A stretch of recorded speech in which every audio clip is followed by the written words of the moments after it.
લક્ષ school of science બામણમાં online અભ્યાસ રસાયણ વિજ્ઞાન લેસન 2 દ્રાવણમાં તમારું હાર્દિક સ્વાગત છે. સ્કૂલ દિવસે દિવસે પહેલાં ઝલક જોઈશું અને સૌથી પહેલાં જોરદાર રિઝલ્ટ વિશે તમે વિચારી શકો છો કે આપણા મજાનું રિઝલ્ટ અહીંયા તૈયાર છે. ઓકે, ત્યાર પછી આપણી સ્કૂલમાં ધાર્મિક કુમારને, મિત કુમારને, હિમાક્ષીને, ખુશીબેનને શું મળ્યા છે? સ્કોલરશિપ સર્ટિફિકેટો મળ્યા છે. અને એ જ રીતે આપણું આ ધોરણ 12નું પરિણામ તમે જોઈ શકો છો. તો એવી જ તમારા પાસે પણ અપેક્ષા સાથે આપણે વિદ્યાર્થી મિત્રો, લક્ષ સ્કૂલ ઓફ સાયન્સમાં ફરી એકવાર તમારું સ્વાગત છે. અને આજે આપણે જોવા જઈ રહ્યા છે ખૂબ જ મહત્વનું લેસન નંબર 8, સંક્રાંતિ ધાતુ અથવા તો ડી વિભાગના તત્વો. સંક્રાંતિ ધાતુ તત્વો એટલે ડી વિભાગ તત્વો. એની અંદર આપણે આંતર સંક્રાંતિ ધાતુ તત્વો એટલે કે એફ વિભાગ તત્વો પણ સાથે સાથે જોવાના છે. લેસન ખૂબ જ નાનું છે, મજાનું છે, ખૂબ જ ઇન્ટરેસ્ટિંગ છે. તમને બધાને એમાંથી મેજોરિટી આવડે જ છે. આપણે જાણીએ છીએ કે આવર્ત કોષ્ટકમાં અહીં એસ વિભાગ આપણને આ રીતે પડેલો જોવા મળે છે. આ એસ વિભાગની અંદર 2 સમૂહો હોય છે. એ જ પ્રમાણે આ બાજુ આપણા પાસે હમણાં જ લેસન ભણ્યા એ પી વિભાગના તત્વો હોય છે. અને એ પી વિભાગ આ 2 વિભાગોના વચ્ચે આપણા પાસે ડી વિભાગ પડેલો જોવા મળે છે. અગર ડી વિભાગમાં તમે જોશો તો 1 2 3 4 5 6 7 8 9 10 11 અને 12 આમ કુલ 10 સમૂહો તમને જોવા મળે છે. 13 14 15 16 17 18 આ સમૂહો આપણા પી વિભાગના તત્વના છે. જેમાં 13 14મો સમૂહ તમે 11મા ધોરણમાં, 15 16 17 18 એમ 4 સમૂહ તમે 12મા ધોરણમાં ભણ્યા છો. તો હવે આ સમૂહ જે છે એ સમૂહોની આજે આપણે ચર્ચા કરવાની છે. જેમાં 3 4 5 6 7 8 9 10 11 અને 12 સમૂહ તમારા પાસે જોવા મળે છે, જે ડી વિભાગના તત્વો છે. ડિસ્ટન્સ આવર્તની વાત કરીએ તો પહેલો આવર્ત હાઇડ્રોજન અને હિલિયમનો છે, જે ફક્ત એસ વિભાગ ધરાવે છે. બીજો આવર્ત નાઇટ્રોજન, ઓક્સિજન, ફ્લોરિન, આ બાજુ જોઈએ તો લિથિયમ, એની બાજુમાં જોઈએ તો મેગ્નેશિયમ વગેરેનો છે, જે ફક્ત એસ અને પી ધરાવે છે. ત્રીજો આવર્ત જેમાં એસપીડી રહેવું જોઈએ, પરંતુ હકીકતમાં અહીં ડીની ઉર્જા 4s કરતાં વધારે છે. ડીની ઉર્જા 4s કરતાં વધારે છે, એટલે કે ચોથા સમૂહથી ચાલુ થાય છે, જેમાં ચોથા સમૂહના પહેલા 2 s આવશે. ઓકે, હવે અહીં 2 s ની અંદર કોણ 2 જણ હોય છે એ તમારે ધ્યાનમાં રાખવાનું છે. પહેલો સમૂહ કોઈને યાદ છે? પહેલા સમૂહનું નામ લિથિયમ. લિથિયમના નીચે સોડિયમ, પોટેશિયમ, લીના કે રબ એવું આપણે યાદ રાખતા. તો તેનો કે અહીંયા આવે છે, અહીંયા કેલ્શિયમ આવે છે. અને ત્યાર પછી અહીંથી પોટેશિયમ અને કેલ્શિયમ, પછી અહીંથી ચાલુ થાય છે 3D. અહીંથી ચાલુ થાય છે 3D, જેમાં scandium, titanium, beryllium, chromium, manganese, iron, cobalt, nickel, copper અને ઝિંક. આમ આપણા પાસે પ્રથમ શ્રેણી જોવા મળે છે. આ પ્રથમ શ્રેણી છે આપણા પાસે કોની? ડી વિભાગના તત્વોની. Scandium, titanium, vanadium, chromium, manganese, cobalt, iron, cobalt, nickel, copper, zinc. આ છે આપણે જેને આપણે શોર્ટકટમાં તમે બધા યાદ રાખો છો. યાદ રાખો, તમારે જે રીતે યાદ રાખવું હોય તે રીતે કે એસટી વડોદરા કોર્પોરેશનમાં ફેંકો નિકુંજને. તો આપણે એ રીતે યાદ રાખીએ છીએ અને તમે એ રીતે એને યાદ રાખી શકો છો, કોઈ પ્રોબ્લેમ નથી. ઓકે, તો આપણા પાસે આ પહેલી સિરીઝ છે. ત્યાર પછી બીજી સિરીઝ બી હું આશા રાખું છું કે તમને યાદ હશે, જે 5મી આવૃત્તિની અંદર આવતી હોય.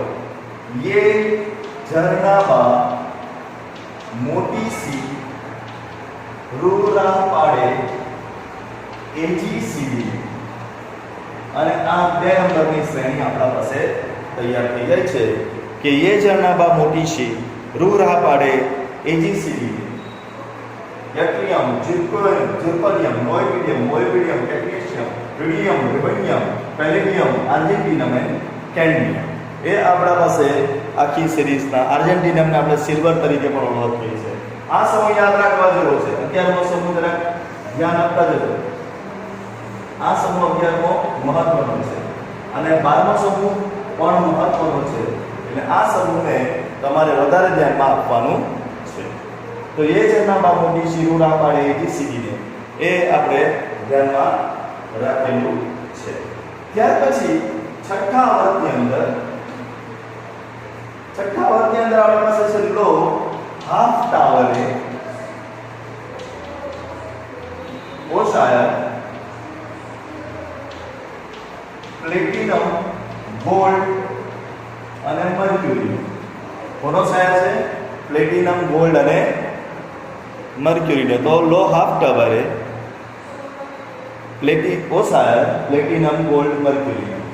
ઓકે, તો એ છે લેન્ડેનમ, ઓફમિયમ, ટર્સિયમ, ટંગસ્ટન, રિવેટિયમ, ઓસોનિયમ, ઇરિડિયમ, પ્લેટિનિયમ, ગોલ્ડ અને મર્ક્યુરી છે. તો આ આપણે એને યાદ રાખી શકીએ છીએ. તો આ છે આપણા પાસે કયા સમૂહના તત્વો? ડી વિભાગના તત્વો છે અને ડી વિભાગના તત્વોમાં જો એક ચોથી શ્રેણી બાકી છે. એ ચોથી શ્રેણી પણ આપણે લખી દઈએ. ચોથી શ્રેણીને તમે કેવી રીતે યાદ રાખો છો? અશરફ, ડોગના સગા, એવું યાદ રાખીએ છીએ આપણે. 7મા આવૃત્તિની અંદર અશરફ, ડોગના સગા.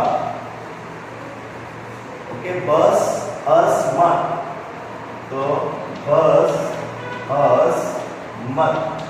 નહીં તો 10 રોગ થશે. શું કીધું આપણે? નહીં તો 10 રોગ થશે કાનમાં. ઓકે, સો ધીસ ઇઝ આ આપણા પાસે ત્રીજી શ્રેણી છે અને આ ચોથી શ્રેણી છે. આમ આપણા પાસે ડી વિભાગમાં 4 શ્રેણી આવે છે.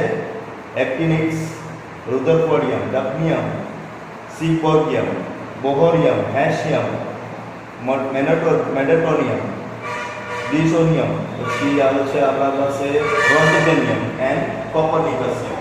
તો આ છે આપણા પાસે આ શ્રેણીઓ. આ બધાને આપણે જોવાના છે. તો ડી વિભાગના તત્વો, આ તત્વો છે આપણા પાસે ડી વિભાગના તત્વો. અને ડી વિભાગની 4 શ્રેણીઓ છે. 4 શ્રેણીઓ મળીને આપણા પાસે કુલ લગભગ 40 તત્વો જોવા મળે છે.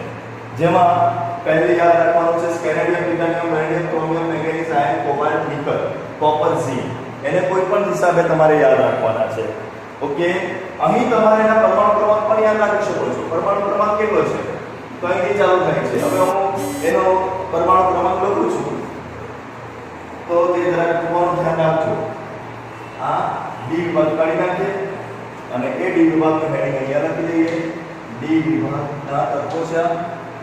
ઓકે, પરમાણુ ક્રમાંક તો અહીંયા આવે છે 18 માટે 19, 20, 21, 22, 23, 24, 25, 26, 27, 28, 29 અને 30. આ એના પરમાણુ ક્રમાંક છે. તો પરમાણુ ક્રમાંક પણ બધાના ખાસ ધ્યાનમાં રાખવાના છે. અગર પરમાણુ ક્રમાંક આવડી જશે તો ઘણું બધું આના ઉપર તમે સહેલાઈથી કરી શકશો. તો પરમાણુ ક્રમાંક બધાને યાદ રાખવાના છે. ઓકે, આ એકલા તમને કેવી રીતે યાદ રહેવડાવે? અહીંયા કોણ હોય છે? આર્ગોન. આર્ગોનનો 18 નંબર 19 20 પછી ચાલુ થાય છે. તો આના પર તમે યાદ રાખી શકો છો આરામથી. ત્યાં આર્ગોનના નીચે કોણ આવે છે? ક્રિપ્ટોન. અને ક્રિપ્ટોનનો 36 37 38 39 40 41 42 43 44 45 46 47 બધાના તમે યાદ રાખી શકો છો પરમાણુ.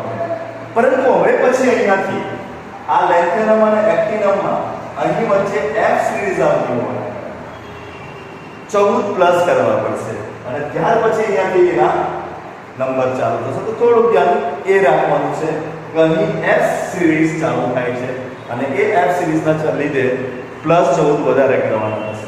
ઓકે, તો ડિયર સ્ટુડન્ટ્સ આ છે આપણા પાસે પરમાણુ ક્રમાંક સાથે. હવે એની બધાનો ઇલેક્ટ્રોનિક કન્ફિગરેશન બહુ જ મહત્વની છે. આ ઇલેક્ટ્રોનિક કન્ફિગરેશન આના સાથે જ આવડી જાય છે, બહુ કંઈક ભાગ મારવાનો નથી. તો ઇલેક્ટ્રોનિક કન્ફિગરેશન કેવી રીતે તમને આવડી જશે એ સમજાવું છું. તો ચલો આ બધાને તો યાદ રાખવાની જ છે ફરજિયાત. Scandium, titanium, beryllium, chromium, manganese, iron, cobalt, nickel, copper, zinc એ લોકોની તો ફરજિયાત તમારે યાદ રાખવાની જ છે. હું લખી દઉં છું. સ્કેનેડિયમ 4 સિરીઝ ચાલુ થઈ હતી 4s2 અને આ 3D હતી. 3D માં પહેલો જાવ. ટિટાનિયમ 4s2 3D2 પછી વેનેડિયમ 4s2 3D3 પછી ક્રોમિયમ 4s1 3D1. ક્રોમિયમની અંદર થોડુંક ધ્યાનમાં રાખજો. મેં વારંવાર તમને સમજાવ્યું છે કે કેમ એની જે ઓક્સિડેશન અવસ્થા છે યા તો પછી એની ઇલેક્ટ્રોનિક કન્ફિગરેશન છે, આવર્તનીય રચના છે એ જુદી છે. તો એને એકવાર ફરી સમજાવી દઉં છું. જો વારંવાર સમજાવું છું છતાં અગર તમે યાદ ના રાખો તો એનો કોઈ મતલબ નથી. જે આપણે હકીકતમાં અહીંયા ભરી રહ્યા છે એને જ હું સમજાવીશ. આ 4s છે, આ 3d છે. બરાબર ધ્યાન આપજો. એક બાજુ 4s છે, બીજી બાજુ 3d છે. 4s 3d ના કેટલા બોક્સ હોય છે? 5 બોક્સ હોય છે. 4 થયા, એક દોરી લઈએ આપણે. તો આ છે 3d ના 5 બોક્સ. હવે 4s ની ઊર્જા કેમ વધારે ઓછી છે અને 3d ની કેમ વધારે છે? તો 4 s 3 d ક્વોન્ટમ અંક પ્રમાણે આ 4 s નો 0 કહેવાય અને d નો 2 કહેવાય. 4 + 0 4, 3 + 2 5. આમ 3d માં ક્વોન્ટમ અંકનો કુલ સરવાળો 5 થતો હોવાના કારણે 3d ની ઊર્જા વધારે છે કોના કરતા? 4s કરતા.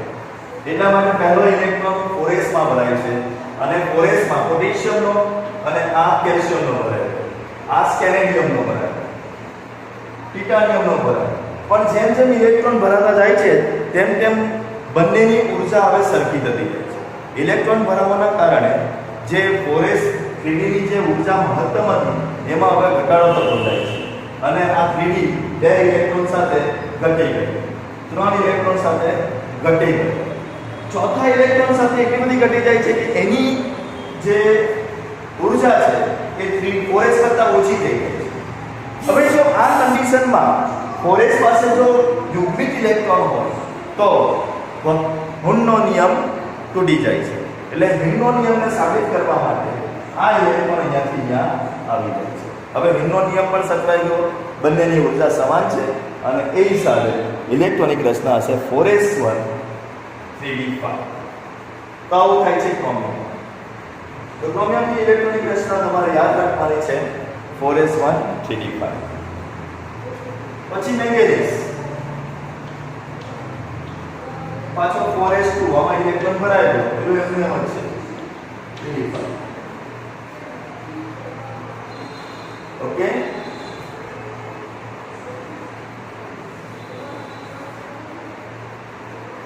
પછી પારા આવે છે મેંગેનીઝ પછી આયર્ન 4s2 3d6. આયર્નના બાજુમાં છે કોબાલ્ટ 4s2 3d7. કોબાલ્ટ પછી નિકલ 4s2 3d8. હવે કોપર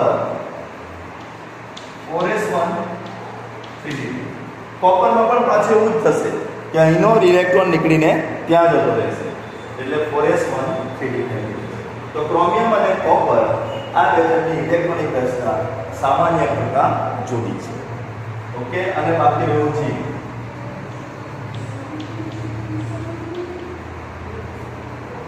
તો આ છે આપણા પાસે ઇલેક્ટ્રોનિક રચના. હું આશા રાખું કે તમને આ ઇલેક્ટ્રોનિક રચનામાં સમજણ પડી. તો આ બધી ઇલેક્ટ્રોનિક રચના છે. ઓકે, તો એ જ રીતે હવે યાટ્રિયમ, ઝિર્કોનિયમ, નોબિયમ મોલિબ્ડેનમની અંદર બદલાઈ જશે, ટંગસ્ટનમાં બદલાઈ જશે, સીબોલ્ટિયમમાં બદલાઈ જશે. તો આમ આપણા પાસે જુદા જુદા તત્વો આવશે જે ચોથા નંબર પર અને જે 29મા નંબર પર એટલે કે 9મા નંબર પર એ બધાને તત્વની ઇલેક્ટ્રોનિક રચના બદલાતી હશે એવું આપણે અહીં અનુમાન કરી શકીએ છીએ. હકીકતમાં કુદરતમાં ઇલેક્ટ્રોન ક્યાં કેવી રીતે ભરાય છે એ અપવાદ સ્વરૂપે સ્વીકારવામાં આવેલું છે. આ તો આપણે એક અનુમાન છે અને જે ચોપડીમાં પણ આપેલો છે. તો આ છે આપણા પાસે આવર્ત કોષ્ટક ડી વિભાગના તત્વો. ડી વિભાગના તત્વો. હવે ડી વિભાગના તત્વો કરતા હેડિંગ તમે જોશો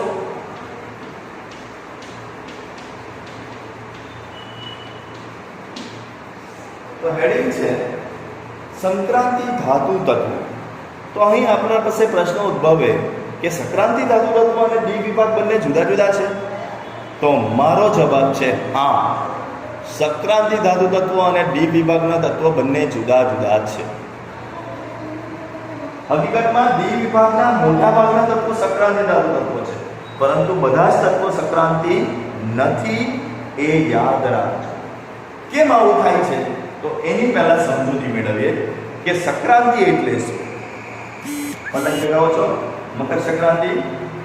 મકર સંક્રાંતિની અંદર શું થાય છે તો મકર સંક્રાંતિની અંદર આપણે સમજીએ છીએ કે ભાઈ આપણા કર્કવૃત પરથી સૂરજ ખસતો ખસતો મકરવૃત પર ગયો છે અને મકરવૃત પર જે દિવસે પહોંચે છે તે ઘટનાને આપણે એની મકર સંક્રાંતિ તરીકે ઓળખીએ છીએ. તો સૂરજનું મકરવૃત પર જવાનું જે ઘટના છે એને સંક્રાંતિ કહેવાય છે. એટલા માટે આપણે તો જ્યારે એક વસ્તુ એક જગ્યા પરથી ખસીને બીજી જગ્યા પર જાય છે ત્યારે તેને આપણે સંક્રાંતિ કહીએ છીએ. હવે તમે જુઓ, આ છે આપણા પાસે ડી વિભાગના તત્વો. ડી વિભાગના તત્વોમાં મહત્તમ 25 આમ વિભાગ અને આમ બે વિભાગમાં એને વહેંચી શકાય છે. ડી વિભાગના 10 તત્વો છે, એને 5 ડાબી બાજુ અને 5 જમણી બાજુ એમ વહેંચી શકાય છે. 5 ડાબી બાજુ છે એ મહત્તમ એસ વિભાગને મળતા આવે છે અને 5 જમણી બાજુ છે એ મહત્તમ પી વિભાગને મળતા આવે છે. મતલબ તમે ડાબેથી જમણી બાજુ જાઓ તો એસ વિભાગના ગુણધર્મ ધીરે ધીરે ઘટશે અને પી વિભાગના ગુણધર્મ ધીરે ધીરે વધશે. એટલે ડી વિભાગના તત્વોમાં જે ગુણધર્મો છે એ એસ વિભાગથી લઈને પી વિભાગ સુધી સંક્રાંતિ પામે છે અને એટલા માટે આ ધાતુ તત્વને સંક્રાંતિ ધાતુ તત્વ તરીકે ઓળખવામાં આવે છે. તો આપણે સંક્રાંતિ ધાતુ તત્વને સંક્રાંતિ ધાતુ તત્વ કેમ કહેવામાં આવે છે એ માટેની વાત જોઈ. કારણ કે એના જે ડાબી બાજુના તત્વો છે એ એસ વિભાગ જેવા ગુણધર્મ ધરાવે છે, જમણી બાજુના તત્વો છે એ પી વિભાગ જેવા ગુણધર્મ ધરાવે છે. આમ એના ગુણધર્મ એસ વિભાગ અને પી વિભાગને મળતા આવતા હોવાથી તેને સંક્રાંતિ ધાતુ તત્વ તરીકે ઓળખવામાં આવે છે. મતલબ ગુણધર્મ સંક્રાંતિ પામતા હોવાના કારણે તેને સંક્રાંતિ ધાતુ તત્વ તરીકે ઓળખવામાં આવે છે. પરંતુ એ વ્યાખ્યા નથી. જે સંક્રાંતિ ધાતુ તત્વોની વ્યાખ્યા આપવામાં આવી છે એ જરા જુદી છે. તો સંક્રાંતિ ધાતુ તત્વોની વ્યાખ્યા શું છે? તો સંક્રાંતિ ધાતુ તત્વની વ્યાખ્યા કઈ આપી છે?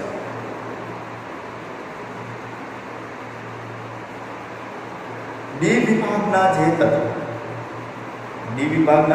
જે તત્વો તેમની પોતાની ભૂમિ અવસ્થામાં અથવા તો કોઈ પણ પોતાની ભૂમિ અવસ્થામાં અથવા તો કોઈ પણ ઓક્સિડેશન અવસ્થામાં જો ડી કક્ષક અપૂર્ણ ભરાયેલી હોય, તો તેમને આપણે સંક્રાંતિ ધાતુ તત્વ તરીકે ઓળખીએ છીએ. ડી વિભાગના તત્વોમાં તેમની ભૂમિ અવસ્થામાં અથવા તો કોઈ પણ ઓક્સિડેશન અવસ્થામાં જો ડી કક્ષક અધૂરી ભરાયેલી હોય, અપૂર્ણ ભરાયેલી હોય તો તેને આપણે શું કહીએ છીએ?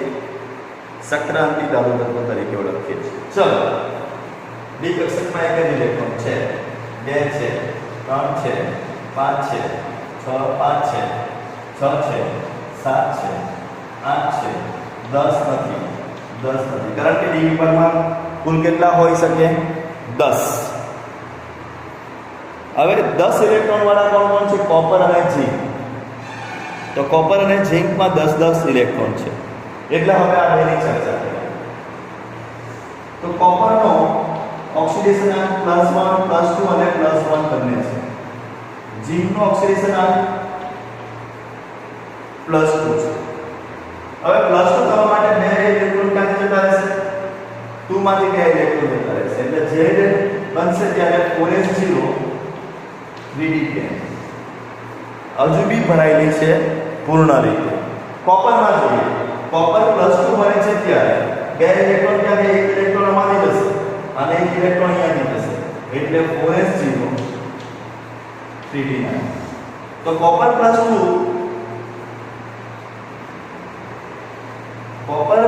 +2 ઓક્સિડેશન અવસ્થામાં એની ઇલેક્ટ્રોનિક રચના બને છે 4s0 3d9. જ્યારે ઝીંકની +2 ઓક્સિડેશન અવસ્થા છે અને તેમાં તેની ઇલેક્ટ્રોનિક રચના બને છે 4s0 3d10. આમ કોપરમાં એની એક ઓક્સિડેશન અવસ્થા દરમિયાન ડી કક્ષક અપૂર્ણ ભરાયેલી હોવાના કારણે કોપર સંક્રાંતિ ધાતુ તત્વ છે, પરંતુ ઝીંકમાં એની કોઈ પણ ઓક્સિડેશન અવસ્થામાં પણ એ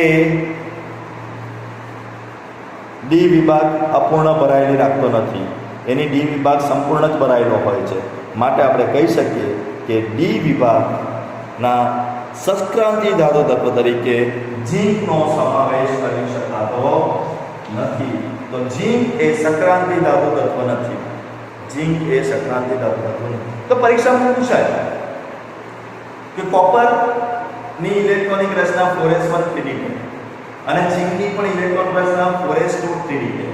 બંનેમાં ડી વિભાગ સંપૂર્ણ ભરાયેલો હોવા છતાં કોપર સંક્રાંતિ ધાતુ તત્વ છે, પણ ઝીંક સંક્રાંતિ ધાતુ તત્વ નથી. તો આ સમજૂતી એ રીતે આપણે ઝીંકને સંક્રાંતિ ધાતુ તત્વમાંથી કાઢી નાખ્યો. એ જ પ્રમાણે કેડમિયમ, મર્ક્યુરી અને કોપરનિકસિયમ. કેડમિયમ, મર્ક્યુરી અને કોપરનિકસિયમ આ બધા જ ધાતુ તત્વોને આપણે સંક્રાંતિ ધાતુ તત્વોમાં સામેલ કરી શકીએ નહીં. તો પ્રથમ શ્રેણીમાં ઝીંક સંક્રાંતિ નથી. દ્વિતીય શ્રેણીમાં કેડમિયમ સંક્રાંતિ નથી. ત્રીજી શ્રેણીમાં મર્ક્યુરી સંક્રાંતિ નથી અને ચોથી શ્રેણીમાં કોપરનિકસિયમ સંક્રાંતિ નથી. આ આપણું નોલેજ હોવું જરૂરી છે. તો આશા રાખીએ કે તમે આ વસ્તુને એકદમ સરળતાથી શીખી ગયા. તો કોને સંક્રાંતિ ધાતુ તત્વ તરીકે ઓળખવાના, કોને સંક્રાંતિ ધાતુ તત્વ તરીકે નહીં ઓળખવાના, અને તો અહીં સુધી તો બરાબર છે, પરંતુ અહીંયા એક ટોપિક આવ્યો અને એ ટોપિકનું નામ છે ઓક્સિડેશન આંક. તો ડિયર સ્ટુડન્ટ્સ, આપણને ખબર ક્યાંથી પડે કે કોપરની ઓક્સિડેશન આંક +2 અને +1 જ છે, ઝીંકમાં +2 જ છે. તો ચાલો હવે આપણે એની ગણતરી કરીશું.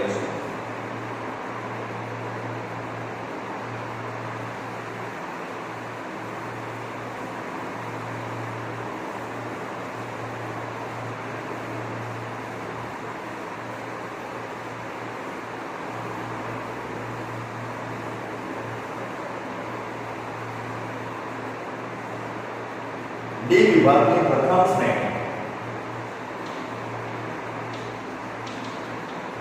તત્વો છે 21, 22, 23, 24, 25, 26, 27, 28, 29 અને 30. ફરી લખી નાખીએ.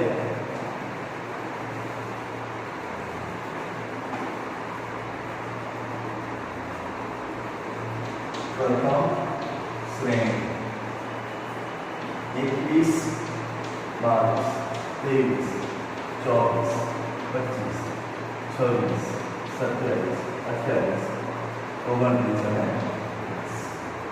તો આપણા પાસે આ પ્રથમ શ્રેણીના તત્વો છે અને એમાં તત્વોના નામ છે scandium, titanium, vanadium, chromium, manganese, iron, cobalt, nickel, copper અને ઝિંક. તો શરૂઆત થાય છે અહીંયા S વિભાગથી, જેની અંદર 4S હશે અને એન્ટ્રી થાય છે D વિભાગના 5 સબ સમૂહમાં, સબસેલ. તો અહીંયા છે 4S અને અહીંયા 3 છે. આ રીતે આપણે સમજવું છું, પણ એને આપણે અહીંથી કાઢી નાખીએ.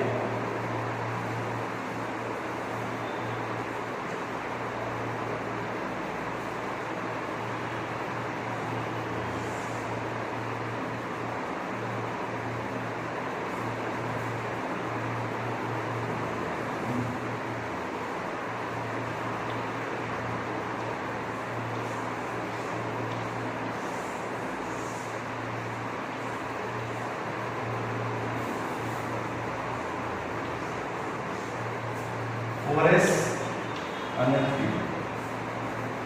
ઓકે, ચલો હવે આપણે એની અંદર ફોરેસ અને 3 ની અંદર ઓક્સિડેશન આમ ભરતા જઈશું અને આગળ વધતા જઈશું. તો ગેટ રેડી ડિયર સ્ટુડન્ટ્સ, કે આની અંદર શું થશે એ શું કરી રહ્યો છું એ જોવા માટે તમને ઇન્ટરેસ્ટ હશે. તો ચલો સૌથી પહેલા ફોરેસમાં પોટેશિયમ બરાબર, આ કેલ્શિયમ બરાબર, આ સ્કેનેડિયમ બરાબર. હવે આપણે એનો ઓક્સિડેશન આંક જોવા જઈએ તો ઓક્સિડેશન આંક એટલે શું? તો જેટલા બી ઇલેક્ટ્રોન છે એ ઇલેક્ટ્રોન દૂર થઈ જાય તો તે આપણે એનો ઓક્સિડેશન, અહીંયા +1 દૂર થાય છે, પણ આને દૂર કરવા જતાં આ બે પણ દૂર થઈ જાય છે, એટલે સ્કેનેડિયમનો ઓક્સિડેશન આંક છે +3. સ્કેનેડિયમનો ઓક્સિડેશન આંક કેટલો છે? +3 છે. આ આપણું બેઝિક નોલેજ અને આપણને ખબર છે, આપણી સમજદારી છે એ આપણે જાણી શકીએ છીએ. ચાલો હવે વારો આવે છે ટિટાનિયમ. ટિટાનિયમમાં ઇલેક્ટ્રોન અહીંયા ભરાશે, એટલે હવે જો આપણે ગરમી આપીએ તો પહેલા 2 ઇલેક્ટ્રોન આ થશે, પછી આ 1 થશે, એટલે 2 ને 1 3, પછી આ 1 થશે, 3 ને 1 4. તો ટિટાનિયમ પાસે આપણા ઓક્સિડેશન અવસ્થા છે +2 +3 +4. હવે બહાર આવે છે આનો, અહીંયા ઇલેક્ટ્રોન ભરાશે 2 3 4 5, 2 3 4 5.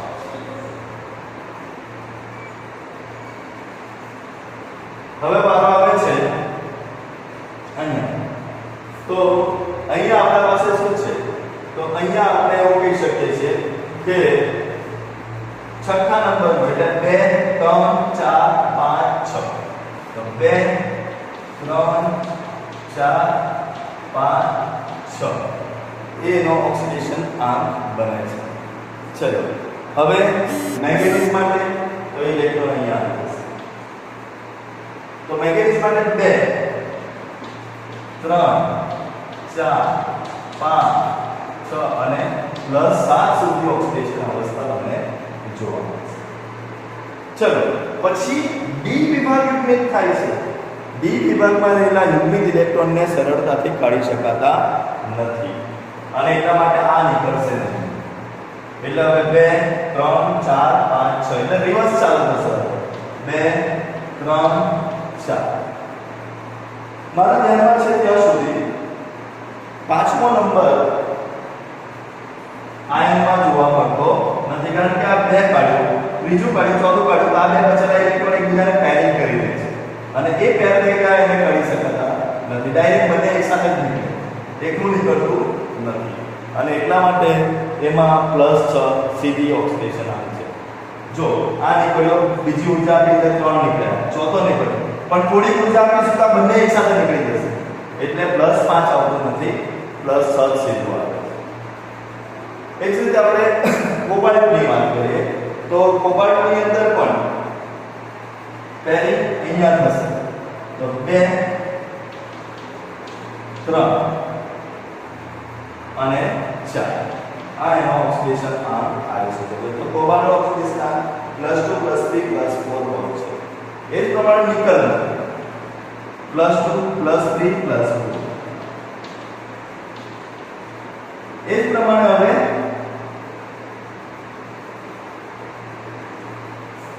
કોપરમાં, તો કોપરનું ઓક્સિડેશન આંક તમે જાણો છો, આ રીતે અહીંયાથી ત્યાં જતો રહે છે. એટલે કોપરનું ઓક્સિડેશન આંક એક ઇલેક્ટ્રોન નીકળી શકે છે +1, પરંતુ આ ઇલેક્ટ્રોન નીકળી જતા અહીંનો એક ખાલી પડેલો ઇલેક્ટ્રોન અહીંયા આવી જશે. નહીં તો કયો રૂલ્સ બદલાઈ જાય? પાઉલીનો રૂલ નહીં એપ્લાય થાય. એટલા માટે આ ઇલેક્ટ્રોન આવી જશે. હવે આ ઇલેક્ટ્રોન નીકળી શકે છે, પછી સ્થાયી અવસ્થા છે, પછી નહીં. એટલે કોપર ને +1 અને +2. હવે ઝીંક, તો ઝીંકના કિસ્સામાં બધા આવા છે, તો ખાલી +2. તો આ છે આપણા પાસે ઓક્સિડેશન અવસ્થાઓ. હું આશા રાખું છું કે તમને આ ઓક્સિડેશન અવસ્થાઓ સમજમાં આવી ગઈ. આપણે વારંવાર શીખ્યા છે, હજુ એકવાર શીખી લીધી છે, અને સાથે સાથે એના સાથે તો have a good day. Okay, we will meet again.